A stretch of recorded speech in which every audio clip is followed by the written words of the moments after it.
Hello everyone, my name is Taxalba and welcome back to the Lovecraftian Video Game Retrospective, and welcome to Tales from Dunwich Episode 2, Hannibal Asylum. This is a direct sequel to Tales from Dunwich Episode 1, and once more we take the role of Sam, who's trying to find out what happened to his father. Now this game plays pretty much exactly like the first one. There don't really seem to be any technical changes, for better or worse. And it also, for the most part, looks exactly the same. And that's both good and bad. As I mentioned in my previous review, is that the game is ultimately a solid point-and-click adventure from a technical point of view, but unfortunately falls very flat with regard to level design, story, character design, and pretty much everything else. And this game is in some regards better, in some regards worse.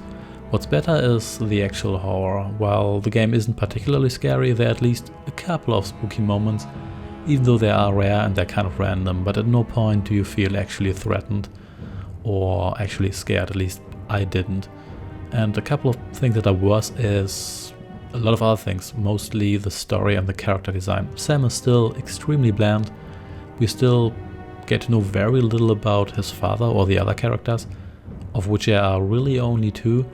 And the story doesn't really progress at all. In fact, we start in a random motel and we don't really know how we got here. And Sam even says that he doesn't know how we got there. So we solve a bunch of more or less random puzzles, and apparently our father has been in the motel as well.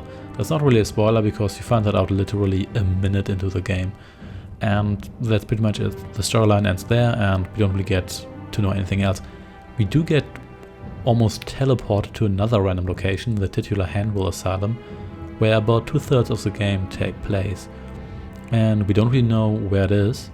Apparently it's still in the same city of Dunwich, but we don't really know that.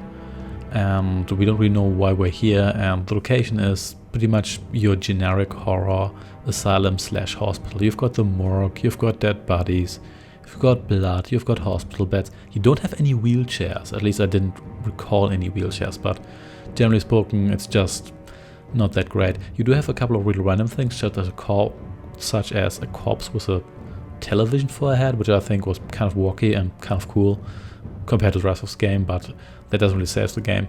And on top of that, we don't progress in the story at all. Essentially you just reach the end of the hospital, you solve a couple of random puzzles, and that's pretty much it, and the game is supposed to continue again, even though a third part hasn't been released as of the recording of this video.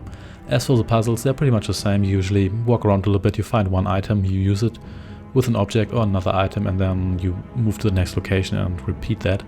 And the puzzles are pretty much as far-fetched as they are in the previous game, and they aren't really creative at all. In fact, you've got another safe puzzle where you have to find another safe combination and find another random item in the safe, and Sam actually comments on that he has to do that again, and then it's again pretty random. And while I kind of appreciate that the game is self-aware in that regard, it doesn't really make it any better because the game isn't really very humorous or funny, and it's not supposed to be. It's supposed to be a horror game, and it pretty much falls flat there. And with regard to the Lovecraftian theme, it's pretty much gone. Not that the first game did have a strong Lovecraftian theme, but this one just has the spooky motel and the spooky hospital, and that's pretty much it. The only Lovecraftian thing you get is some sort of philosophical monologue at the end of the game, but that's pretty much it. So this game falls pretty flat.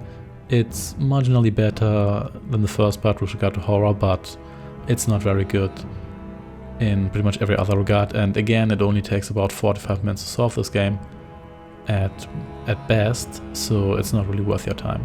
Thanks for watching, and I shall see you next time. Take care and goodbye.